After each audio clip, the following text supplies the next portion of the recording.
So you spoke about your past running one of the largest media oppositions in Russia and very successful and something that is critical in any country, but one especially with heavy propaganda is even more critical.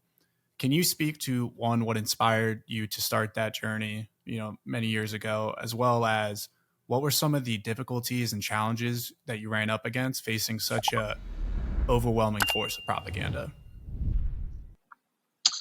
I think that was easy. That was very easy to start because we were young and bold and very naive. We didn't know that we were not allowed to start that. We didn't ask Kremlin for the permission, and that's why no one no one prohibited us from starting that TV channel.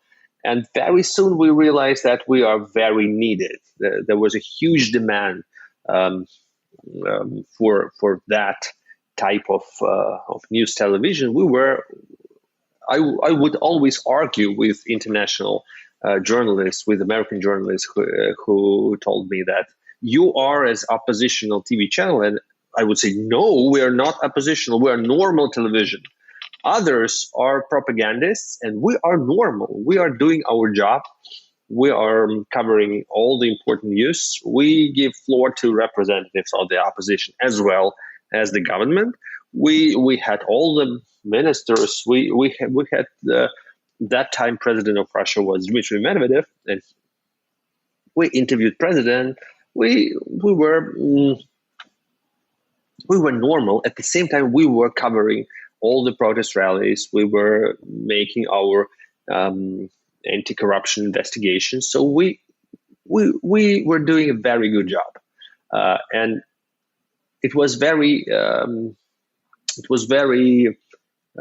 exciting for me when I started as an editor-in-chief. I started receiving lots of letters from very distant Russian provinces, and ordinary people were complaining for their bureaucrats, for their local authorities, and they were asking me to start an investigation and to find out the truth about their local chief. And it meant a lot because they knew that they could trust us. They couldn't trust their local authorities. They could trust us. That was a very, very good start, and I think we had bright perspectives. By 2014, we had as much as 20 million households watching us daily. So it's only daily statistics. But unfortunately, the TV channel was almost destroyed in the beginning of 2014. That happened approximately 1 month before the Crimea occupation. It was very very tricky pre-orchestrated campaign, and all the cable and satellite networks dropped us within 1 week, and we lost more than 99% of our audience, and continued working only as an online TV channel, but I must say that TV channel still works now, not from Russia but from Amsterdam, and it's still needed by a lot of Russians. So speaking, if Russians need the truth, if they want to know it, or if they know what's really happening, yes, they do. The recent statistics for online TV channel that is broadcasting only via YouTube is approximately 20 million unique users per month. And out of those 20 millions, 13 millions are inside of Russia, Russians in Russia, and 7 million are Russians outside of the country.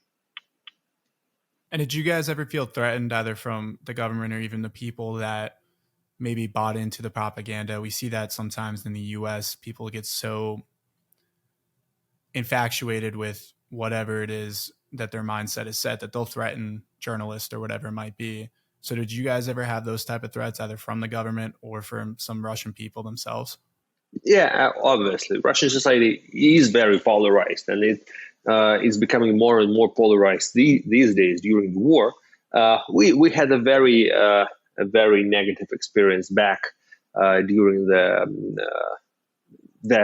scandal that destroyed that was used as a pretext to destroy the TV channel, and especially when Crimea occupations started, we were hated by some part of Russian population, of some part of our audience, because we were viewed as traitors.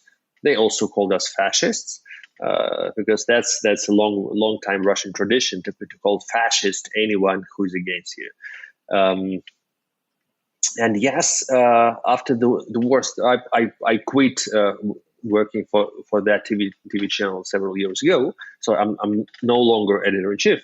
But the TV channel had to stop broadcasting from Russia on the 5th day of the war because of the military censorship, and because it was forbidden to call the war a war.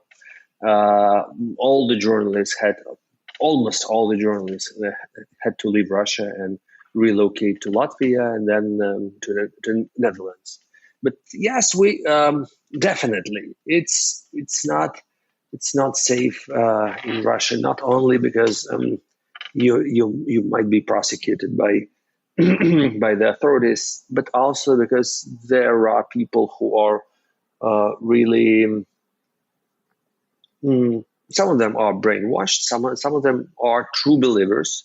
But I guess that, as in any country, this is a very tiny minority.